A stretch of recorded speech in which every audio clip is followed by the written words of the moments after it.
Bonjour à tous, je suis Makani Bomba, professionnelle de la banque depuis maintenant 10 ans.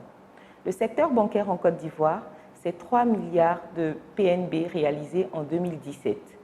Avec un taux de bancarisation à 20% et une économie ivoirienne dynamique, le secteur a encore de beaux jours à vivre. Nous comptons aujourd'hui 28 banques et 2 établissements financiers, sans compter l'entrée de nouveaux acteurs comme les banques digitales qui allient services financiers et nouvelles technologies.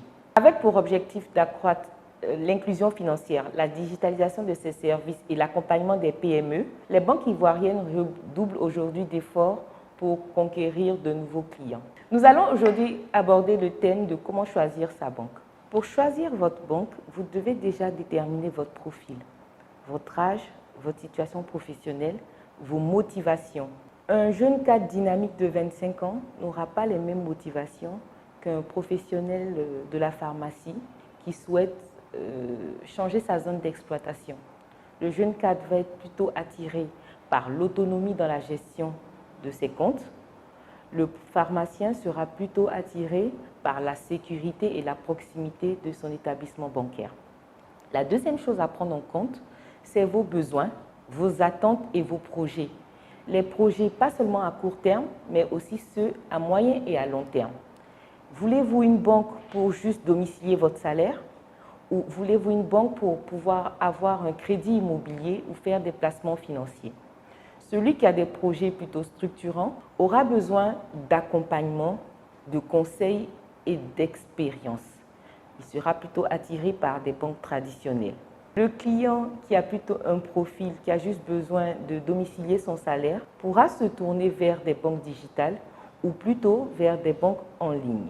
La troisième chose à prendre en compte lorsque vous voulez choisir une banque, c'est d'avoir l'ensemble des tarifs, des coûts et des prestations qui y sont donnés. Vous devez aussi pouvoir demander les avantages, les contraintes, les délais qui sont liés aux prestations données par cette banque. N'ayez pas peur de poser des questions.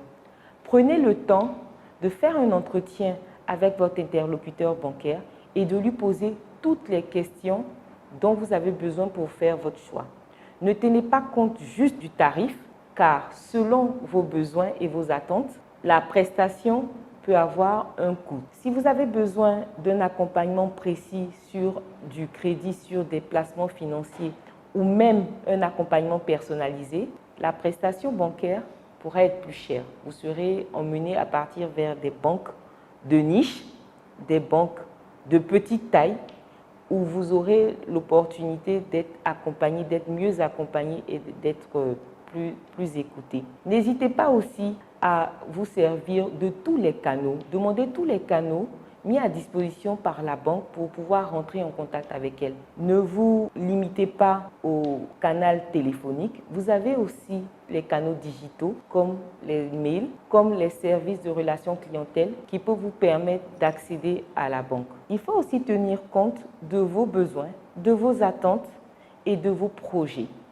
Lorsque nous parlons de projets à court, mais aussi à moyen et à long terme. Vous choisissez votre banque juste pour domicilier votre salaire ou vous avez un projet beaucoup plus structurant comme un crédit immobilier ou un placement à long terme à faire. Le choix de votre banque sera déterminant par rapport à ses motivations. Lorsque vous choisissez votre banque, il faut aussi tenir compte des tarifs, des délais, des avantages et des contraintes qui sont liées à la prestation de services donnés par cette banque. Si vous avez besoin de relations personnalisées, de services personnalisés, il faut plutôt vous tourner vers des banques de petite taille où l'accompagnement est beaucoup plus fluide, où l'accès aux gestionnaires de compte ou aux conseillers est beaucoup plus facile. Si vous avez plutôt besoin d'expertise ou d'accompagnement par rapport à un projet professionnel, ou si vous êtes une PME ou à votre propre compte, vous allez plutôt vous tourner vers des banques traditionnelles qui ont beaucoup plus d'expérience et de compétences dans ce domaine. Vous avez aussi la possibilité d'être multibancarisé.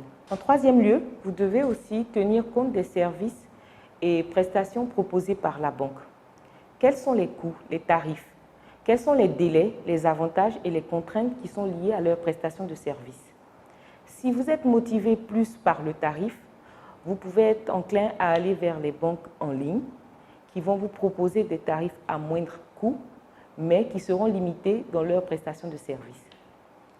Si vous avez des projets beaucoup plus structurants, vous pouvez vous tourner vers les banques professionnelles qui ont beaucoup de contraintes en termes de réglementation et en termes de délai, mais qui délivrent à la fin un service de qualité qui vous rassure et qui apporte de la sécurité par rapport à votre projet.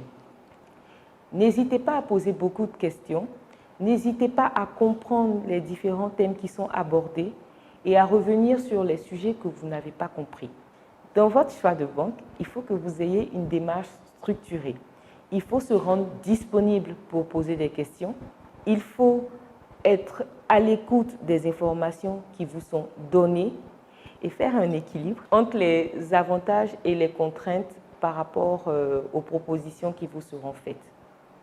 Ne cherchez pas la banque idéale, cherchez la banque qui correspond le plus à vos besoins. Vous avez aussi la possibilité d'être multibancarisé selon les différents produits et services qui sont proposés et vos besoins qui évoluent dans le temps. Nous avons beaucoup de structures aujourd'hui qui proposent des services bancaires qui répondent à des problématiques bien précises du client. Vous pouvez aussi vous renseigner sur ces nouvelles néobanques, comme on les appelle, pour voir ce qu'elles vous proposent. Tenez compte de la proximité, de la disponibilité, des coûts bien sûr, mais surtout de vos projets et de vos attentes.